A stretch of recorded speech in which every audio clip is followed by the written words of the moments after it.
been getting a ton of requests about what to do for shoulder pain.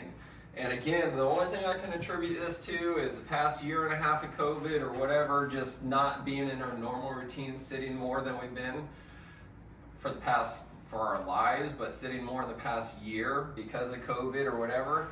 So I want to go over the main or most common causes of shoulder pain. It's really very simple.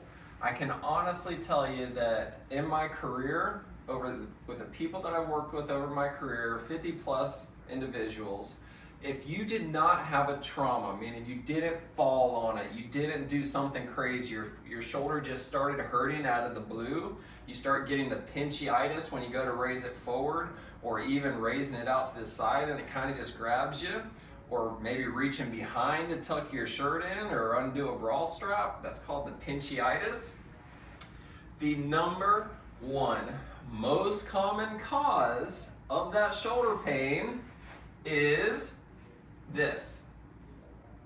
Telling you, I'm not kidding around, man. The number one cause of non-traumatic shoulder pain is poor posture. Serious, no joke. It's not your rotator cuff is going bad or you got a rotator cuff tear. There might be a tear in there, but go back to what causes a rotator cuff tear, non-traumatic rotator cuff tear. It's not because you're getting old or something like that. It's because your posture is bad. When we're in this bad posture, there's way more stress on the rotator cuff. The rotator cuff is tiny muscles.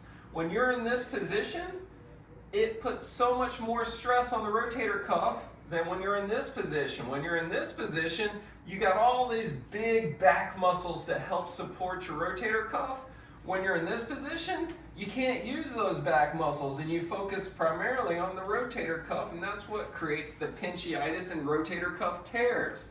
That's the number one cause.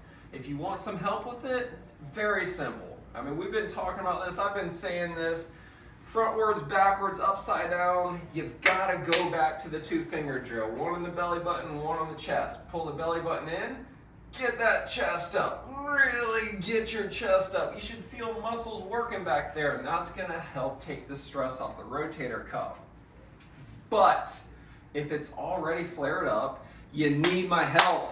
Stop waiting. Give me a call. The longer you have shoulder pain, the higher your chances are for having a rotator cuff tear and ultimately surgery. So don't have surgery. Give me a call.